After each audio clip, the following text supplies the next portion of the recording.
One of the more intriguing games on the NFL's opening weekend schedule features the Jacksonville Jaguars and the New York Giants at 1 p.m. Eastern Time at MetLife Stadium. Here are some keys to victory for both teams in this ball game, starting with the Jacksonville Jaguars. I think the obvious key is tied directly to their outstanding defense, and that's to make Eli Manning beat the Blitz. At 37 years of age, the longtime Giants signal caller isn't the most nimble or elusive quarterback within the pocket at this stage of his career. And when you have the team speed that the Jags have and are able to play great team defense like they do, you want the ball to come out quick, and that way you can rally up to the football and make the stop. Over the last few seasons, Eli has also shown the propensity to eat a few escapable sacks, so it could be an opportunity for the Jags to feast on Sunday.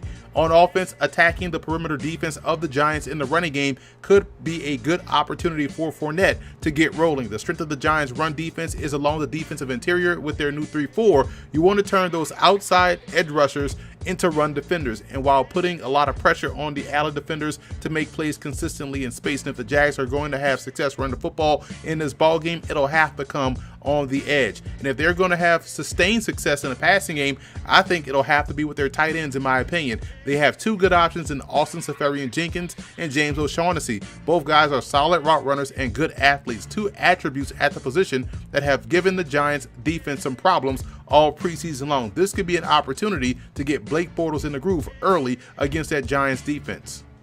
Moving over to the Giants in this ball game, and I look at new defensive coordinator James Bettcher juxtaposed to the quarterback that he's facing in Blake Bortles. So look for Bettcher to remain aggressive all game long, forcing Bortles to make quick, correct decisions each and every time he drops back to pass. And by staying aggressive, I'm talking about pressing on the outside with your corners, using your length at the second level with guys like Ray Armstrong and Lorenzo Carter, the rookie out of Georgia, to take away passing windows, and dialing up aggressive run blitzes against Leonard Fournette to put the Jags offense in disadvantageous passing situations. You also want to create a situation where you force Blake Bortles to beat you throwing the football consistently. That can happen by staying aggressive throughout the game.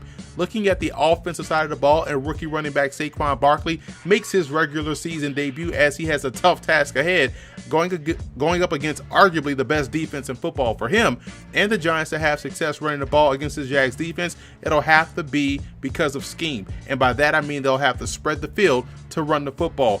When you have speed like the Jags do, you can not only create problems in the passing game, but it can also clog up rush lanes as well. And the Jags are able to do that with their speed. The best way to neutralize that is by spreading the field, taking one backer off the field, and putting an extra DB out there. Now, granted, I know base defense nowadays is nickel defense, 4 down linemen, 2 linebackers, and 5 defensive backs. But when you put that extra defensive back out there in a situation where he's going to have to make tackles consistently, I think that's still an advantage for the offense. Also, spreading the field would allow the linemen easier access to the second level, which is all you want if you're Saquon Barkley, because once you break that first wave of defenders, you can use your skills that made you the number 2 overall pick in the NFL draft. Staying on the offensive side, a third option in the passing game will have to emerge for the Giants in this contest in order to have a chance. You have to figure that Jalen Ramsey will make life difficult for one of the Giants receivers. They'll bracket or combo cover the number 2 receiver, and that'll leave the third option, whether that's tight end Evan Ingram, wide receiver Cody Latimer, or running back Saquon Barkley, in an advantageous coverage situation in which he will have to win consistently. Not only will that help out the offense, but it'll also loosen up that Jags pressure, which will then allow options 1 and 2 to have more success. So we'll see if that happens and who that guy will be for the Giants in this game.